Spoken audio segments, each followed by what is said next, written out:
indikator hasil belajar? Menurut Kurniawan 2011, indikator hasil belajar adalah ciri-ciri yang tampak, dapat dilihat, teramati, dan dapat diukur sebagai ciri penunjuk bahwa seseorang telah belajar. Indikator hasil belajar diturunkan dari kompetensi dasar.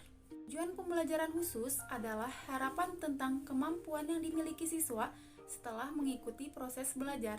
Kemampuan tersebut bisa diamati dan diukur. Indikator memiliki kedudukan yang sangat strategis dalam mengembangkan pencapaian kompetensi berdasarkan SK dan KD. Indikator berfungsi sebagai berikut. Yang pertama yaitu pedoman dalam mengembangkan materi pembelajaran. Indikator yang dirumuskan secara cermat dapat memberikan arah dalam mengembangkan materi pembelajaran yang efektif sesuai dengan karakteristik mata pelajaran, potensi dan kebutuhan peserta didik, sekolah, serta lingkungan. Yang kedua yaitu pedoman dalam mendesain kegiatan pembelajaran. Pengembangan desain pembelajaran hendaknya sesuai dengan indikator yang dikembangkan, karena indikator dapat memberikan gambaran kegiatan pembelajaran yang efektif untuk mencapai kompetensi. Yang ketiga yaitu pedoman dalam mengembangkan bahan ajar. Pemilihan bahan ajar yang efektif harus sesuai dengan indikator, sehingga dapat meningkatkan pencapaian kompetensi secara maksimal. Yang keempat yaitu pedoman dalam merancang dan melaksanakan penilaian hasil belajar. Pengembangan indikator penilaian harus mengacu pada indikator pencapaian yang dikembangkan sesuai dengan tuntutan SK dan KD. Selain itu, menurut Kurniawan 2011 mengemukakan bahwa hasil belajar dapat berfungsi sebagai berikut. 1. Alat analisis apakah dengan jumlah indikator yang telah dirumuskan tersebut sudah menggambarkan kompetensi yang ingin dicapai. Yang kedua, membuat tujuan pembelajaran khusus. Selanjutnya yaitu kriteria indikator hasil belajar. Yang pertama ada indikator merupakan penjabaran dari KD yang menunjukkan tanda-tanda perbuatan atau respon yang dilakukan atau ditampilkan oleh peserta didik. Yang kedua, indikator dikembangkan sesuai dengan karakteristik pendidikan, potensi daerah, dan peserta didik. Yang ketiga, rumusan indikator menggunakan kata kerja operasional yang terukur atau dapat diobservasi. Yang keempat, indikator digunakan sebagai bahan dasar untuk alat Menurut Kurniawan 2011, paling tidak ada 4 kriteria yang bisa dijadikan panduan dalam mengembangkan indikator hasil belajar yang baik, yaitu yang pertama, harus mendukung pencapaian kompetensi dasar.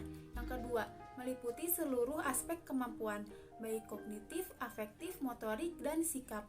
Yang ketiga, jumlah indikator hasil belajar jumlahnya akan lebih banyak dari jumlah KD. Yang keempat, menggunakan kata kerja operasional transitif. Dalam Kurniawan 2011 disebutkan langkah-langkah pengembangan indikator hasil belajar dapat mengikuti prosedur sebagai berikut. Yang pertama, identifikasi KD yang akan dijabarkan menjadi sejumlah indikator hasil belajar. Yang kedua, tuliskan indikator yang dipandang bisa mencapai KD. Yang ketiga, pilih indikator yang benar-benar relevan dengan pencapaian KD. Kemudian, urutan ke dalam suatu urutan logika tertentu. Yang keempat, akan lebih baik jika hasil analisis dikonsultasikan kepada orang yang dianggap kompeten. Dalam Kurniawan 2011 ada beberapa syarat yang harus diperhatikan dalam merumuskan TPK, yaitu pertama, rumusan tujuan pembelajaran khusus harus berpusat pada siswa, bukan pada guru, sehingga kalimatnya siswa dapat. Yang kedua, rumusan tujuan pembelajaran khusus harus berupa tingkah laku operasional, artinya dapat dilihat dan diukur pada saat itu juga. Yang ketiga, rumusan pembelajaran khusus berisi konten materi atau kemampuan yang dipelajari. Contoh, setelah selesai pembelajaran, siswa dapat menunjukkan bilangan ganjil. Apa itu tujuan pengembangan pembelajaran khusus?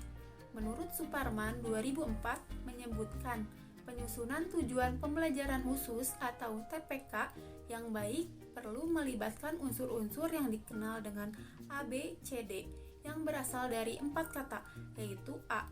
Audience, B. Behavior, C. Condition, dan D. Degree. A atau audience. Audience adalah pelaku yang menjadi kelompok sasaran pembelajaran, yaitu siswa.